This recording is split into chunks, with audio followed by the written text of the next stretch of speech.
Hello friends, બધાનું સ્વાગત છે મારા દ્વારકા વ્લોગ પાર્ટ 2 માં। તો જોઈ શકો છો અમે આવી ગયા છીએ ગોમતી ઘાટે અને ત્યાં દર્શન કરી લઈએ। દર્શન કરીને મંદિરેથી ડાયરેક્ટ ગોમતી ઘાટે આવ્યા છીએ। ત્યારબાદ દરિયે જાશું ફોટોશૂટ કરવા માટે। રજાના દિવસો હોય એટલે ટ્રાફિક પણ વધારે હોય છે। હું ને જય જોઈ રહ્યા હતા શાંતિથી, માછલી હતી ગોમતી ઘાટમાં તો તે જોઈ રહ્યા હતા। કરચલા છે એવું બધું ત્યાં પગથિયા પાસે જ છે તો અમે એ જોઈ રહ્યા હતા। આજે બોટ ને એવું બધું બંધ છે, તમે જોઈ શકો છો કે ઘાટ પર બોટ ને એવું બધું હોય છે કે આપણે સામે કાંઠે મૂકી જાય, પણ એ બધું બંધ છે। તો ચાલો હવે જઈએ આપણે દરિયે, થોડા ફોટોશૂટ છે તો એ પતી જાય। બધી લેડીઝ છે તે માછલી જોઈ રહ્યા હતા। તમે જોઈ શકો છો કે લોટ નાખી અને ખાવા આવતી હતી। બહુ મોટી મોટી માછલી ત્યાં હતી પગથિયા પાસે, વિડીયોમાં દેખાતી નથી। ત્યારબાદ અમે પહેલી વખત આવી ગયા છીએ પંચકૂવો જોવા માટે। હું તમને પંચકૂવો બતાવીશ। મેં પણ પહેલી વખત જોયો છે, દ્વારકા આટલી વખત આવી પણ પંચકૂવો નથી જોયો। પાંડવ વખતનો બનાવેલા કૂવા છે પંચકૂવો, જ્યાં પાણી મીઠું હોય છે, કાંઠે છે છતાં પણ પાણી મીઠું હોય છે। તેમાંનો આ પહેલો કૂવો છે, તમે જોઈ શકો છો અંદર પાણી પણ છે અને ચખાડે પણ છે, પ્રસાદ આપે છે અને પાણી બહુ જ મીઠું છે અહીંનું। બધા કૂવાનું પાણી અલગ અલગ છે અને સ્વાદ પણ અલગ અલગ આવે છે એમાંથી।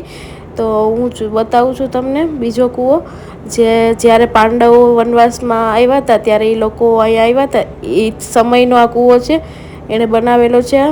એટલે 5 કૂવા છે, જોઈ શકો છો। જાંબુવતી તીર્થ લખેલ છે ને આ કૂવામાં પણ પાણી છે, 5 કૂવામાં પાણી છે। ચાલો તમને ત્રીજો કૂવો બતાવું। જોઈ શકો છો સામે ત્રીજો કૂવો છે, એમાં પણ પાણી છે। 5 કૂવા કોઈ દિવસ સુકાતા નથી અને પાણી બારે માસ એમાં રહે છે, તમે જોઈ શકો છો। આ છે ચોથો કૂવો। અહીંના જે બ્રાહ્મણ છે તે તમને પાણી કાઢીને આપે અને બધાને પ્રસાદ આપે છે એનો, અને આપણે જે દક્ષિણા બને એ આપણે એને દક્ષિણા દઈ શકીએ છીએ ને આપણે પ્રસાદ આપે છે। આ છે લાસ્ટ કૂવો, 5મો કૂવો। અહીંથી ઘણા લોકો બોટલ ને એવું ભરી જાય છે, દક્ષિણા આપે છે અને બોટલ ને એવું ભરી જાય છે, જે ઘરે લઈ જાય છે બોટલ ભરીને।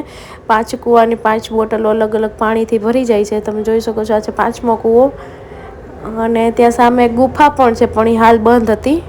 ત્યારબાદ ચાલો થોડી ખરીદી કરવાની છે તો હું થોડી ખરીદી કરી લઉં।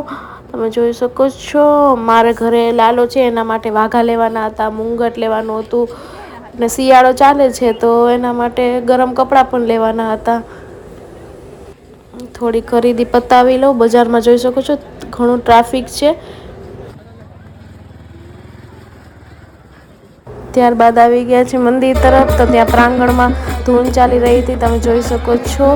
અને એ લોકો અમેરિકા યુરોપના છે એ લોકો કરી રહ્યા હતા અને ભગવદ્ ગીતા વેચે છે, ગાય છે અને ત્યારબાદ ભગવદ્ ગીતા એ લોકો વિતરણ કરતા હોય છે પૈસા લઈને, અને એ લોકો ભક્તિ કરે છે કૃષ્ણ ભગવાનની। તમે જોઈ શકો છો ઘણું બધું પબ્લિક એને જોવા માટે આવી ગયું છે એટલે હું પણ ત્યાં ઊભી રહી ગઈ હતી। બહુ મસ્ત ગાઈ રહ્યા છે, બધા મોજ મસ્તી કરી રહ્યા છે, હું પણ થોડી મોજ મસ્તી કરી લઉં આ લોકોની સાથે।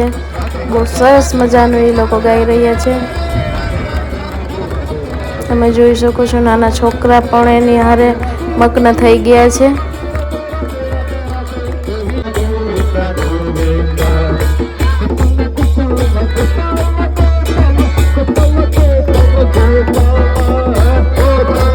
ત્યારબાદ અમે આવી ગયા છીએ સમોસા ખાવા માટે। શ્રી વાંકોલ કૃપાના સમોસા જે રોટલીના પડમાંથી બનાવવામાં આવે છે। 2 કલાકે મારો વારો અહીં આવ્યો છે, ટ્રાફિક બહુ બધું હોય છે અહીં। ત્યારબાદ રાત્રે અમારી ટ્રેન હોવાથી અમે નીકળી ગયા છીએ રેલવે સ્ટેશને। ટ્રેન આવી ગઈ છે અને જઈ રહ્યા છીએ ઘર તરફ હવે। તમે જોઈ શકો છો અમે ટ્રેનમાં બેસી જઈએ। મારો બ્લોગ પસંદ આવ્યો હોય તો મારા ચેનલને સબસ્ક્રાઈબ કરો, મારા વિડીયોને લાઇક, કોમેન્ટ એન્ડ શેર કરો અને મને નવો સપોર્ટ આપતા રહ્યો। Thank you. ફરી આપણે એક નવા બ્લોગ સાથે ફરી આગળ મળીશું। અત્યાર માટે બાય બાય બધાને। બોલો દ્વારકાધીશ કી જય।